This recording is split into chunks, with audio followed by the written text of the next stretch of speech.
Sunday tuning. Level up. We crash out for Christ.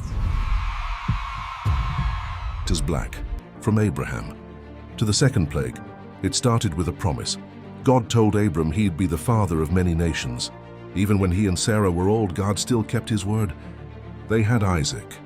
Isaac grew up and married Rebekah, who gave birth to Jacob, the one who wrestled with God and walked away with a new name, Israel. Jacob had 12 sons, and those sons became the 12 tribes of Israel. But one son stood out, Joseph, his father's favorite. A rock in that coat of many colors, and a dream that said he'd one day rule. His brothers couldn't stand it. Jealousy turned to hate. They sold him like he was nothing, faked his death, and told their father a lie. But what they meant for evil, God flipped for good.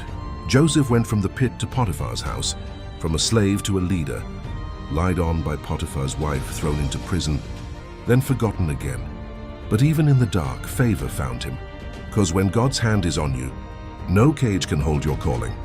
He interpreted Pharaoh's dream, saved a whole nation from famine, and forgave the same brothers that betrayed him. Joseph's story was a preview of Jesus, innocent but punished, rejected but chosen, forgotten but exalted, used by God to bring salvation to many. Time passed and a new Pharaoh rose up, one who didn't know Joseph. The people multiplied and Egypt got scared. So they made God's people slaves, beat down, burdened, and crying out for freedom. And that's when Moses was born, hidden in a basket, raised in Pharaoh's palace, but chosen for God's purpose. He ran after killing an Egyptian, met God in a burning bush, and came back with a message: "Let my people go." Pharaoh's heart was hard, so God started sending plagues. The river turned to blood, frogs took over the land, and Pharaoh still said no.